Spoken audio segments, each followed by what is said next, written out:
Breaking news, ఇండియాలో high speed satellite internet ను అందించేందుకు ఎయిర్టెల్ మరియు జియో కంపెనీలు స్టార్లింక్ తో భాగస్వామ్యం కుదుర్చుకున్నాయి. అయితే 2024లో జియో మరియు ఎలాన్ మస్క్ మధ్య జరిగిన విభేదాలను గుర్తుంచుకోండి. కానీ ఇప్పుడు పరిస్థితి ఎలా మారుతుంది? స్టార్లింక్ ఎలాంటి ఎంపిక లేకుండా వెళ్ళింది. స్టార్లింక్ భారత ప్రభుత్వ డేటాలో కాలిజేషన్ మరియు భద్రతా చట్టాలను పాటించాల్సింది. ఈ చట్టాల ప్రకారం శాటిలైట్ కంపెనీలు భారత వినియోగదారుల డేటాను దేశంలోనే స్టార్ట్ చేయాలి. అలాగే అవసరమైనప్పుడు ప్రభుత్వానికి అందుబాటులో ఉండాలి. ఇది చేయకపోతే GMPS అంటే global mobile personal communication by satellite licence పొందడం స్టార్లింక్ అసాధ్యం. ఈ లైసెన్స్ భారతదేశంలో శాటిలైట్ ఇంటర్నెట్ అందించాలనుకునే ఏ సంస్థకైనా తప్పనిసరి. స్టార్లింక్ ఆమోదం పొందడంతో ఎయిర్టెల్ మరియు జియో కంపెనీలు దీన్ని అందుబాటులోకి తీసుకొస్తున్నాయి. దీనివల్ల ఎవరికి లాభం అంటే కేబుల్ లైన్స్ వేయడం కష్టమైన ప్రదేశాలు, ముఖ్యంగా నార్త్ ఈస్ట్ ఇండియా, రాజస్థాన్ ఎడార్లు, చిన్న గ్రామాలు మొదలైన చోట్లు, స్కూల్స్, సేవా కేంద్రాలు, అత్యవసర మొదలైన వాటిని అనుసంధానం చేయటం సాధ్యమవుతుంది.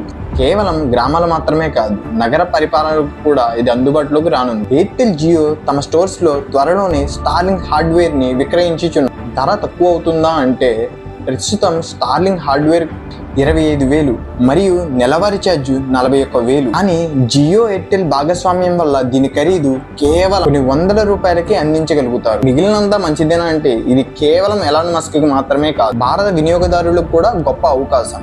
ఎప్పుడు కలలో కూడా ఊహించని తక్కువ ధరలో శాటిలైట్ ఇంటర్నెట్ అందుబాటులోకి రాబోతుంది.